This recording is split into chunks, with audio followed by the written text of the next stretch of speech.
Gerry Adams is awarded €100,000 in damages for BBC defamation case, and we love to see it, okay? The BBC are propaganda news, okay? Same with RT, News Talk, Joe.ie.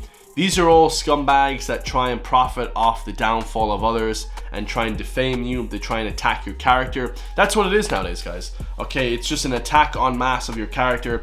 Same thing happened to Andrew Tate. He just got 21 accusations in the UK, so he beat his Romanian case. Now he's getting cases overseas. I mean, it's just ridiculous, guys. You know, same thing happened to Drake. He got accused of attacking women. Conor McGregor, you know, Russell Brand, Kneecap as well. They're accused now. They're not allowed to play in America anymore. Their concerts, you know, all these people get accused of crazy stuff, and it's just an attack to, you know, defame your character, so nobody listens to you anymore because you have too much pull.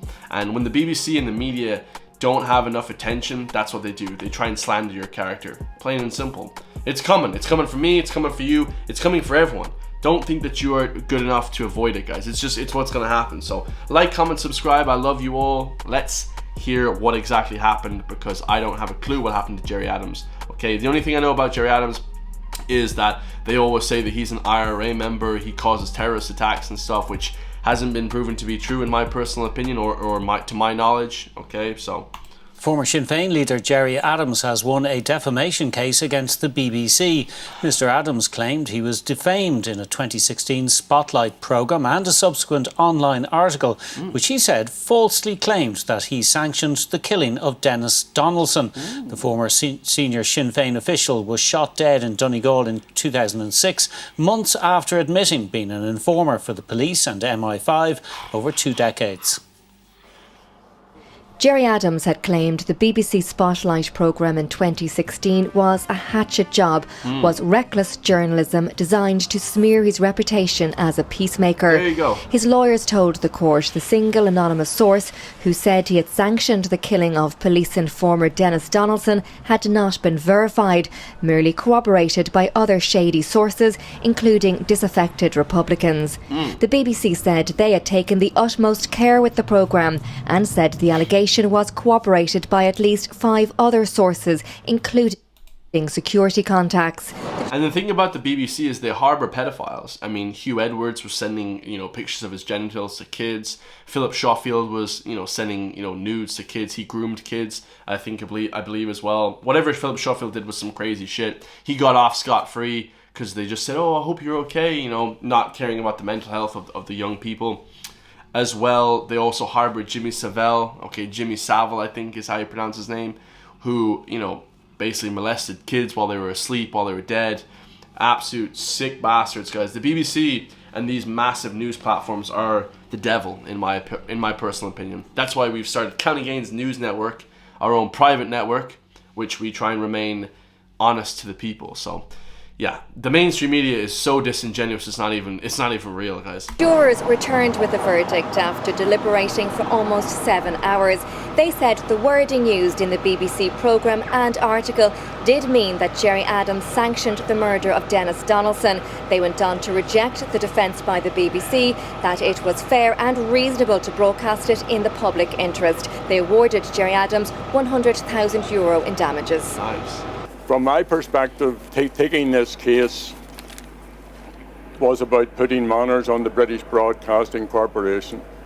I know many journalists. I like to think that I get on well with the most of them. And I wish you well, and I would uphold your right to do your job. But the British Broadcasting Corporation upholds the ethos of the British state in Ireland. And in my view, it's out of sync in many fronts with the Good Friday Agreement. The BBC said it was very disappointed by the verdict of the jury. I said in the witness box that I had nothing to hide, only sources to protect, and I want to thank them for trusting me. I'm a big believer in trying your best in life and going about your business with integrity. Gerry. She is a scumbag, guys. She defamed Gerry Adams. Absolute piece of shit. Biatch. Okay? She deserves everything. She should be in jail. If you defame people and you destroy someone's character and it's a lie, you should be in fucking jail. Straight up. Adams' legal team said today's outcome has provided a full vindication of their client. Diane Connor, RTE News at the Forecourts. Bullshit. The BBC said it had fought the case to defend its journalism, and the result raised issues about libel laws in the Republic. The daughter of Dennis Donaldson said the only way for the truth about her father's killing to emerge was through some kind of cross-border public inquiry. BBC Northern Ireland has a long history of reporting the Troubles. Its award-winning current affairs programme Spotlight has been to the fore in that. The director of BBC Northern Ireland, Adam Smith, said it hadn't wanted to come to court, but had done so to defend its journalism. Northern Ireland's past, he said, was difficult terrain for any jury, and he thanked the Dublin one for its diligent consideration of the evidence. But there was this caveat. The implications of their decision, though, are profound. As our legal team made clear, if the BBC's case cannot be won under existing Irish defamation law, it's hard to see how anyone's could. Haha, he's a scumbag. He's a big asshole. He's a big flipping asshole. The whole lot of them, you know. DUP leader Gavin Robinson said the result left the BBC with significant questions to answer. How had it found itself paying out a large sum of licence fee payers' money in damages and legal costs? Mr Adams' solicitor posed other questions. This case could and should have been resolved some considerable time ago, thereby avoiding these very significant financial consequences. And it begs a question as to whether there's been any political or other outside pressure on the BBC to take the stand they had taken. The murder victim at the centre of this case, Dennis Donaldson, barely featured. His daughter Jane issued a statement. She said her family was still no closer to the truth. I understand the family looking to point out and blame people, but they're going about it the wrong way. Like, the guy is innocent, guys. It's bullshit. They completely slander you, you know, and they make up lies, man, because, you know, they have no leads, you know, so they quickly, you know, oh, that guy did it. It's like, no, dude, we have to go through the judicial system, you know, trials. Come on, man.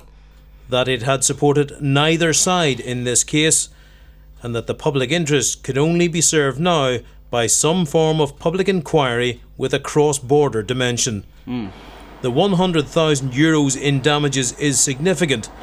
That figure is likely to be dwarfed by the costs. Conor Macaulay. Yeah, I mean, even taking the BBC to court would be thousands of euros, so they should have paid him millions. I would have asked for flipping 50 million. I would have been like, this is bullshit. You know, you gotta pay me more than this, because, you know, this is like defamation. The actual trial, the accusation is the defamation, guys. Even if you get convicted, even if you get let off your sentence, you get convicted of nothing. You know, the accusation is the flippin' the insult, is the flippin' defamation. Just the accusation is the defamation alone. So let me know your thoughts, guys. I love you all. Like, comment, subscribe if you want me to help keep pushing back against the mainstream media. Hit the join link underneath the video. Become a member today, and I will see you all in the next one, guys. Peace.